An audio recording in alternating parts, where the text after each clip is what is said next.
వద్దు వద్దు, నన్ను వదిలే. మా నుంచి తప్పించుకోవటం అంత సులభం కాదు. నేను పరిగెత్తి అలసిపోయాను. ఏం కావాలి? నీ ప్రాణం అక్కర్లేదు, నీ ఆస్తి అవసరం లేదు. ఏదో అవసరానికి 2000 అప్పటిలా చంపేపోతున్నాడు జీవాజీ. ఆయన అప్పు తీసుకున్నాడు, తప్పించుకుని తిరగాలి కానీ ఆపేసి మీకు అక్కడ పెట్టండి. కొత్త అప్పు ఇవ్వకూడదని. ఇదిగో వెంకీ, కావాలంటే నీకు ఇచ్చిన పాత బాకీ మర్చిపోతాను, నన్ను వదిలే. మీరు మమ్మల్ని వదిలినా మేము మిమ్మల్ని వదలలేమండి. మీ దగ్గర అప్పు తీసుకున్న నిజం మమ్మల్ని నీలా వెంటాడు. అందుకు నన్ను ఎంత ఆడుతున్నారా? నన్ను అంతగా అయిపోలేదు. ఉండి లేదంటే మొత్తం లేకుండా పోతారు. ఇప్పుడు మీకు ఇస్తే జరిగేది అదే. ఇస్తే ఇవ్వండి, లేకపోతే మానేయండి, అంతేగాని శుక్రవారం పూట అశుభ మాటలు మాత్రం ఆడకండి. శుక్రవారం లేదు, శనివారం లేదు, అసలు వడ్డీ వ్యాపారం చేయడం లేదా? జీవాజీ, డిస్కషన్స్ అనవసరం. ఇప్పటికి 18,000 ఇచ్చారు, ఇంకో 2,000 ఇస్తే 20,000 రౌండ్ ఫిగర్ అవుతుంది. 2 రోజులు తిరిగి ఇచ్చేస్తాం. వీళ్ళకి ఇప్పుడు దాకా ఇచ్చింది 14,000 కదా, 18,000 అంటాడేమిటి పెచ్చనాయాలు? పడ్డాడు కక్కుర్తాడు. సంగతి వరకు తెలుసు. సరేనయ్యా, ఇదే నేను మీకు ఇచ్చే ఆఖరి అప్పు. మీరు ఇచ్చిన ప్రతిసారి ఇలాగే అంటారు. ఉత్తినే వచ్చిందని తగలేయకుండా ఊరికే వచ్చింది ఏంటి? అబ్బాయి ఏం లేదండి, జాగ్రత్తగా ఉపయోగించి పైకి రావాలయ్యా. సరే, ఈ 2,000తో 20,000 సంపాదిస్తారు. అదే కూర్చొని ఆలోచిస్తాం. ఆ జీవగాడు ఎప్పటికైనా జీవితంలో పైకి రావాలంటాడు. రోజు ఇంత పైకి వస్తాం తెల్లడికి. రే, మనం దొరికిన వాళ్ళ దగ్గర అప్పు చేసి తాగెత్తనం. ఇలా ఎన్నాళ్ళు పిచ్చే వాళ్ళు ఉన్నన్నాళ్ళు తెలిసిన వాళ్ళందరూ అయిపోయారు, ఇంకెవరు మిగిలారా? అందుకే నేను ఎప్పుడూ అంటూ ఉంటాను, సర్కిల్ బెంచ్ మని ఒక రెండో పెంచుకుందామన్నా ఎవడు కోఆపరేట్ చేయట్లేదా? మనం చూస్తేనే జంప్ అక్కడ. అరే వడ్డీ ఎంతైనా పర్వాలేదు, అప్పు ఏంట్రా అంటే ఒకరి ముందు రాడే. ముందుకు వస్తే వాళ్ళు వెనక్కి వెళ్తారని భయం. భయం భయం భయం, ఎక్కడ చూసినా భయం. ఎన్నాళ్ళు భయం? మనల్ని చూస్తే మనకే పరమ అసహాయం చేస్తుంది. మనకే కాదు, ఊళ్ళో వాళ్ళందరికీ కూడా అదే ఫీలింగ్. అందరూ డిగ్రీ 3 సంవత్సరాలు చదివి పాస్ అయితే మనం 6 సంవత్సరాలు చదివి పాస్ అయ్యాం. మరి ఉద్యోగం ఎవడి? ఉద్యోగాలు ఇవ్వక, అప్పులు ఇవ్వక, తాగేది ఎలాగా, బతికేది ఎలాగా? అరే మనం మాత్రం మనుషులం కాదా? మనకి కోరికలు ఉండవా? ఇప్పుడు మనం ఆలోచించాల్సింది అది కాదు, రేపటికి ఎవరిని చంపాలి. కాలనీలో ఎవరు సార్?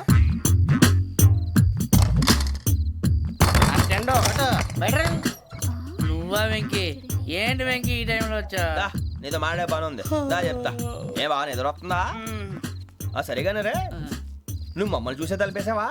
మామూలుగానే వేసాను. మామూలుగా వేసేవాడివి. మేము రావడానికి 1 నిమిషం ముందో, మేము వెళ్ళాక 1 నిమిషం తర్వాత వేయాలి కానీ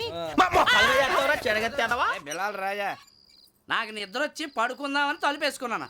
అయినా నా ఇంటి తలుపులు నేను అడిగేసుకోవాలంటే తప్పు చేసిన కాక ఇంకా గేర్ సమాధానం చెప్తావా? మీ ఇంట్లో పెళ్లిడికి వచ్చిన ఆడపిల్లలు ఎదురున్నారు. ఇదిగో అమ్మాయిలు, మీతో ఎప్పుడైనా యథాశాలు వేసానా? విన్నారా? అడుగు తలుపులు వేసావు. అనవసరంగా గొడవ ఎందుకు ఇక్కడి నుంచి వెళ్ళండి. గొడవ? మీ ఇంటి మీద పడి ఎప్పుడైనా గొడవ చేశానా బినిగారు? లేదు బాబు. విన్నారా? చెప్పు, మమ్మల్ని చూసి తలుపులు ఎందుకు వేసుకున్నావు? అరే మాకు అప్పించిన వాళ్ళు కూడా మమ్మల్ని చూసి ఎప్పుడు తలుపులు వేసుకోలేదు. ఏం చేయాలి? మరి నువ్వు ఎందుకు వేసుకున్నావు? బాబు టప్ అయిపోయింది, బుద్ధి తక్కువ వేసాను చాలా. అంటే మా మోకాల మీద తలుపులు వేసామని ఒప్పేసుకుంటున్నావు? ఒప్పుకుంటున్నాను. సరే ఇప్పుడు చెప్పు, మా మొఖాల మీద తలుపులు వేసేంత తప్పు మేము ఏం చేసామరా? తప్పైపోయిందని అంటున్నారు కదా, వదిలేయండి బాబు. అదే తప్పు మేము చేసి మమ్మల్ని వదిలేయమంటే మీరు వదిలేస్తారా బినిగారు? తప్పని ఒప్పుకుంటున్నాడు కదా అయ్యా. ఇప్పుడు టైం 11 అయింది, వెళ్ళి పడుకోండి. 11 అయిందా? కొమ్ము ఉంచాడు కదా. నాకు సంబంధం ఏంటి? ఉంది, సంబంధం ఉంది. 11 గంటలకి నా క్లోజ్ ఫ్రెండ్ ఢిల్లీ వెళ్తున్నాడు. 5,000 అప్పిస్తానని ఎయిర్పోర్ట్ రమ్మని చెప్పాడు. నీ గొడవలో పడి ఆ సంగతే మర్చిపోయాను. ఇప్పుడు నాకు జరిగిన నష్టానికి భర్తీ ఎవరు చేస్తారు? మీరా మీరా మీరా? ఎవడు పడితే ఎందుకు చేస్తాడా భర్తీ? భలే వాడి నువ్వు. తప్పు ఎవడు చేసినా వాడు చేస్తాడు. దానికి కారణం ఈ 10 మనిషే కదా.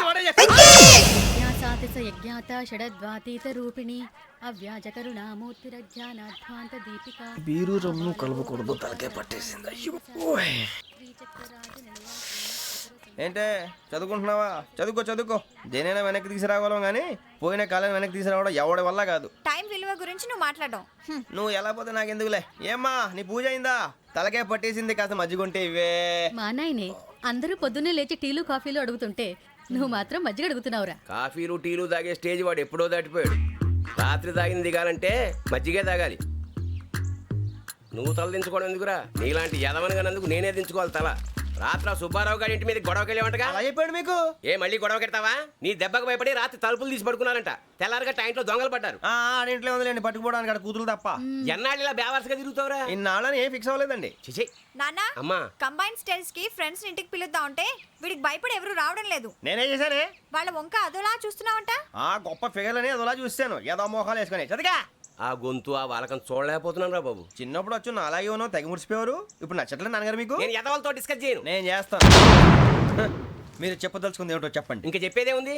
నువ్వు ఇలా గాలికి తిరుగుతుంటే నేను తిండి పెట్టలేను. నాన్నగారు ఇప్పుడు శుక్ర మహాదశి 4వ పాదంలో ఉంది. నేను ఇప్పుడు ఏం చేసినా కలిసి రాదు. శనిగారు సెంటర్ లో కాసేసి నన్నే చూస్తాడంట. వాడు అలా సైడ్ అయిపోయి నేను ఏదో ఒకటి అవుతాను కదా, మీరు కంగారు పడకండి. ఇవన్నీ ఆ జగదాంబ చౌదరి గారు చెప్పాడా? వా జేసీ గారిని గాడు గిడు అనకండి బాబు, మీకే మంచిది కాదు. అబ్బా ఊరుకోండి, ఎవరి నమ్మకాలు వాళ్ళవి. ఎరా ఇంతకీ ఆ శనిగాడు సైడ్కి ఎప్పుడు వెళ్తాడంట? నేను పోయా. నువ్వు సెంటర్ లోకి రావాలమ్మా. మరి ఆ గురువు సెంటర్ లోకి ఎప్పుడు వస్తాడంటావు? అవన్నీ మనకి తెలుస్తాయి అంటే జేసీ గారు తెలుస్తాయి. నాన్నగారు ఒక 1000 రూపాయలు ఇవ్వండి, దక్షిణ నుంచి అన్ని అడిగేసి వస్తాను. ఎదిగిన కూతురు గుండెల మీద కుంపటైతే నీలాంటి బేవార్స్ కొడుకు క్లైమోర్ మైన్స్ లాంటి వాడు దరిద్రుడా. ఆ జేసీ గారు పోయాక వీడు నేను అమ్మ నువ్వే ఫీల్ ఓకే. ఆయన కావాలని అంటున్న మాటలు కాదు, ఆయన దేవుడు. కానీ ఆ శనిగాడు ఆడి కాన్సన్ట్రేషన్ అంతా నా మీదే పెట్టేశాడు. మరి ఇప్పుడు ఎలాగరా నాన్న? ఆ పని మీద డబ్బులు అడుగుతుంటే నిసుకుంటున్నాడు. పోనీ నువ్వేనా ఇవే? నా దగ్గర కూడా లేవురా. తెలుగు భాషలో నాకు నచ్చని ఒకే ఒక్క పదం లేదు.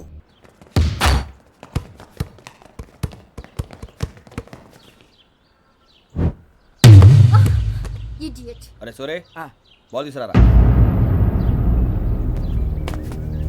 సారీ ఏదో పరప బాలి. బాస్కెట్ బాల్ మాలాంటి వాళ్ళు ఆడాలి. మీలాంటి మాసన కొడుకులు ఆడితే ఇలాగే ఉంటది. ఇలాగే ఇలాగే ఇలాగే ఉంటది. అమ్మాయిల ముందు ఫోర్స్ కొడతావా? ఆహా, అయితే నిన్ను కొడతా.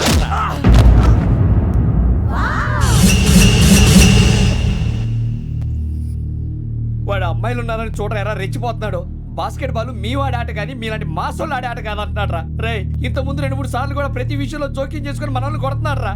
వాడిని ఏదో ఒకటి చేయాలరా, వాడిని వదలొద్దు.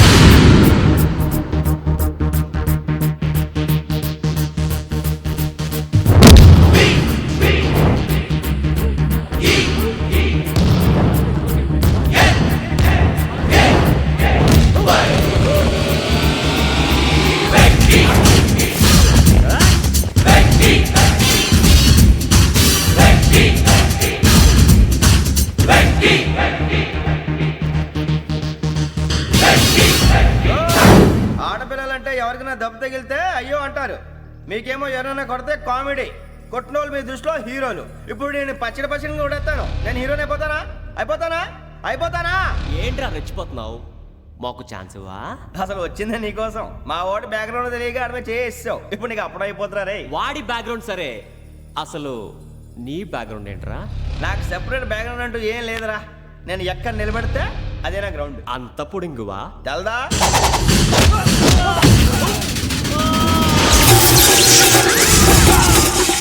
ఎవ్వా మన మామిడి కొట్టినప్పుడు వావ్ అన్నారు, ఇలాగే ఉంటుంది.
సూర్యబాబు ఇందాక నేను కొట్టినప్పుడు నీకే అనిపించిందిరా? కుమ్మేయాలనిపించింది. మరి కుమ్మే. అమ్మో కుమ్మో. రేయ్ నిన్ను అమ్మాయిని గుట్టలు పట్టుకొని కొడతాను. అలా కొడితే ఏ తగులుందిరా ఆడికి? అసలే ఎక్సైజ్ బాడీ ఏదవుది. తప్పు చెప్తాను, కొడితే మడతడిపోవాలి. మాస్తో పెట్టుకుంటే మడతడిపోద్ది. ప్రపంచంలో ప్రతి వాడు ఏదో పని చేసుకుంటున్నాడు, మనం తప్ప. మా కాంట్రాక్టర్ తో చెప్పి పని ఏదైనా ఇప్పించరా? ఎలాంటి పనులు మేము చేయం. డిగ్రీలు బిఏ, నేను ఎంఏ. ఇలా ఇచ్చాడేంట్రా? కళ్ళు మూసుకునే ఉన్నాడు, కొంపదీసి నిద్రపోతున్నాడేంటి? కళ్ళు మూసుకొని ఎవరినో కాంటాక్ట్ చేస్తున్నారు. అవునా? అబ్బా. రామ్ ప్రసాద్, నీకు నిజం చెప్పాలంటే బాధగా ఉంది, కానీ చెప్పక తప్పదు. ఎందుకంటే అది నిజం కాబట్టి. Correct sir, correct. ఏంటి సార్ అది? నీకు 40 ఏళ్ళు వచ్చే వరకు కష్టాలు తప్పవు. గురూజీ, అవి మామూలు కష్టాలు కావు, అష్ట కష్టాలనే చెప్పాలి. ఉదాహరణకు అవి ఎలా ఉంటాయంటే, దొరక్క నీకు ఫుడ్ దొరికితే అది నీ నోటికందేలోగా నీ కాలో నీ చెయ్యో తగిలే మట్టిపాలైపోతుంది. నీ వాకలికి తట్టుకోలేక అప్పు కోసం ఎండను పడి వెళితే అక్కడ తాళం వేసి ఉంటుంది. మరో కఠోరమైన నిజమేమిటంటే, నీ దరిద్రాన్ని చూసి భరించలేక నీ భార్య లేచి వెళ్ళిపోతుంది. ఒక్కతేనా ఎవరితోనన్నా? తప్పు. అతని దురదృష్టాన్ని చూసి ఎగతాళి చేయకు రమణ. Sorry sir.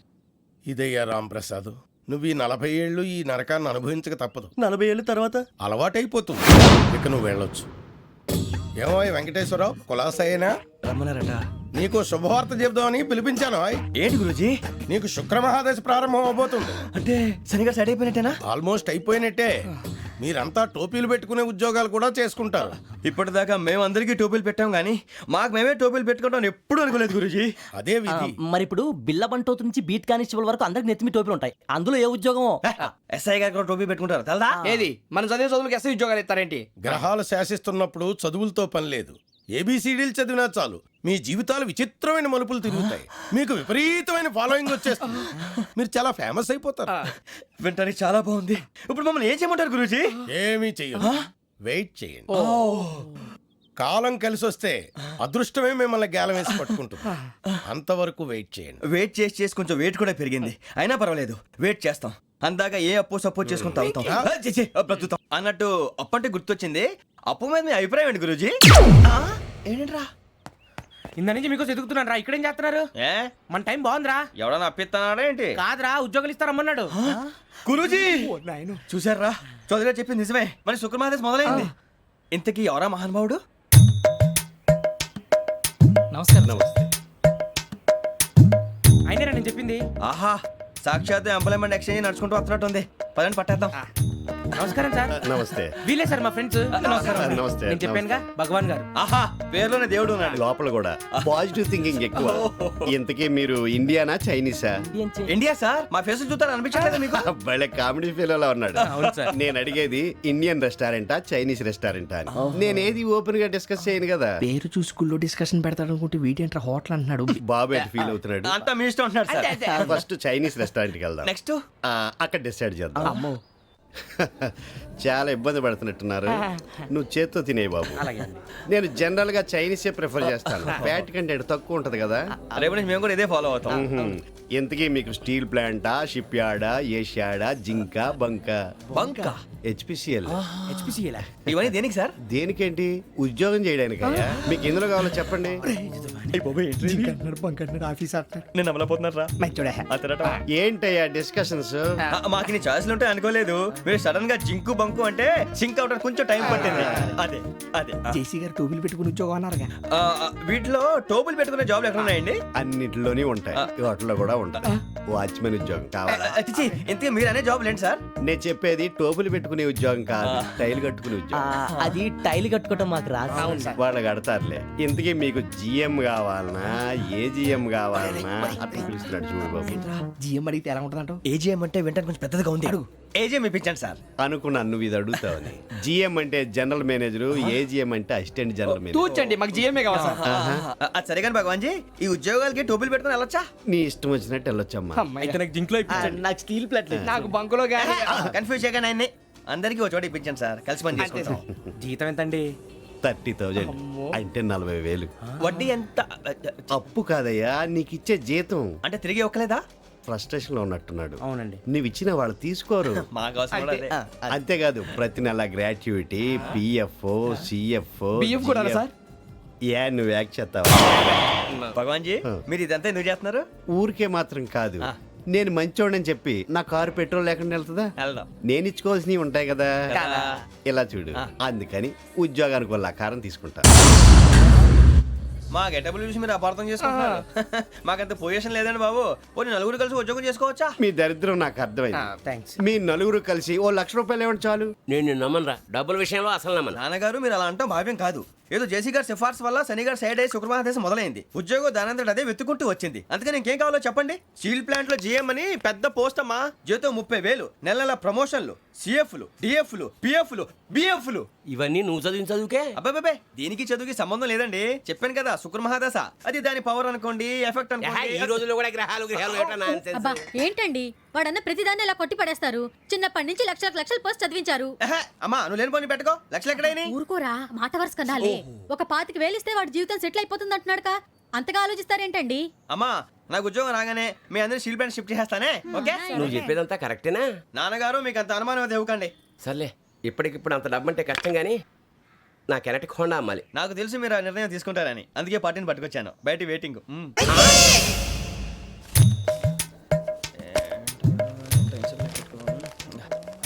ఇవ్వండి. భగవాన్ జీ మీతో నాకు కుదరదండి. మీరు తేడా మనుషుల్లా ఉన్నారు. చూడటానికి అలా కనపడతాం కానీ తేడా మనుషులు కాదండి.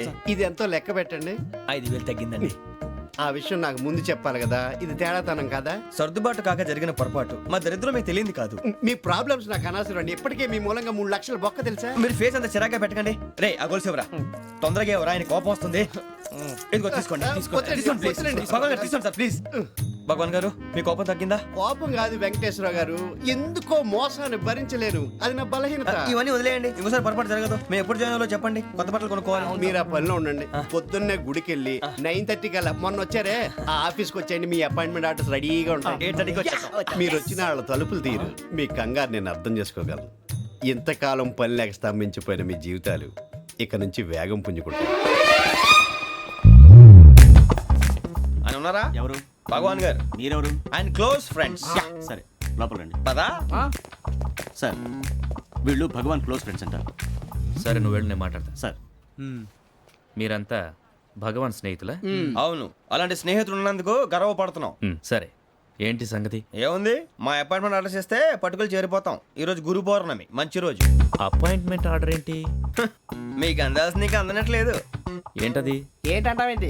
ఒక్కోడు 25,000 ఇచ్చాం. భగవాన్ గారి హెల్పింగ్ నేచర్ కాబట్టి తక్కువ రేటుకి ఒప్పుకున్నాడు. ఇంతకీ ఇది ఏ ఆఫీసో మీకు తెలుసా? తెలుసుకోవాల్సిన అవసరం మాకు లేదు, కానీ చెప్పాల్సిన అవసరం మాకుంది. యాంటీ కరప్షన్ బ్యూరో అంటే అవినీతి నిరోధక శాఖ. లంచం తీసుకోవటమే కాదు, ఇవ్వటం కూడా నేరం. మీ భగవాన్ గారు ఒక 420. మా బాబుకి ఎన్ని తిట్లు వచ్చిన విషయం నిన్నే తెలిసింది నాకు. ఇంతవరకు మా బాబు నా ఒట్టుమే చేయలేదని మీ అందరితో గర్వంగా చెప్పుకునేవాడిని. First time man handing record దొబ్బింది. 5,000 తక్కువే నా గోల్ చెలుగు లాగేస్తున్నాడు. అరే కోపడకండి రా, వాడు ఇక్కడే దొరుకుతాడని మా ఫ్రెండ్ చెప్పాడు. తొక్క దొరుకుతాడు. మీకు జింక్ లో కావాలనా, బంక్ లో కావాలనా, స్టీల్ ప్లాంట్ లో కావాలనా, షిప్ యార్డ్ లో కావాలనా? అంటే ఎక్కడ పడితే అక్కడ ఇప్పిస్తారా సార్? ఎక్కడ పడితే అక్కడ, ఎలా కావాలంటే అలా చేసుకుందాం. ఇబ్బంది ఏమీ లేదు. ఆఫరేషియడ్ లో కావాలనా? అవి గేమ్స్ కదా సార్. ఆ స్పోర్ట్స్ కోటా లేవయ్యా. ఏమైంది సార్? ఉద్యోగాలు ఇప్పించమని ఎంట పడుతున్నారు. నువ్వు టచ్ లో ఫోన్ చేయ.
5.5 అవును సార్.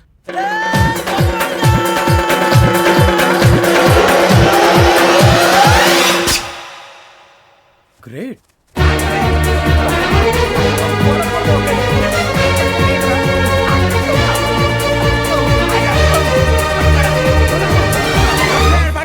మీ నలుగురు సెలెక్ట్ అయ్యారు. దేనికి? ఎస్ఐ సెలక్షన్స్ లో మీరు ఫిజికల్ టెస్ట్ అన్ని పాస్ అయ్యారు.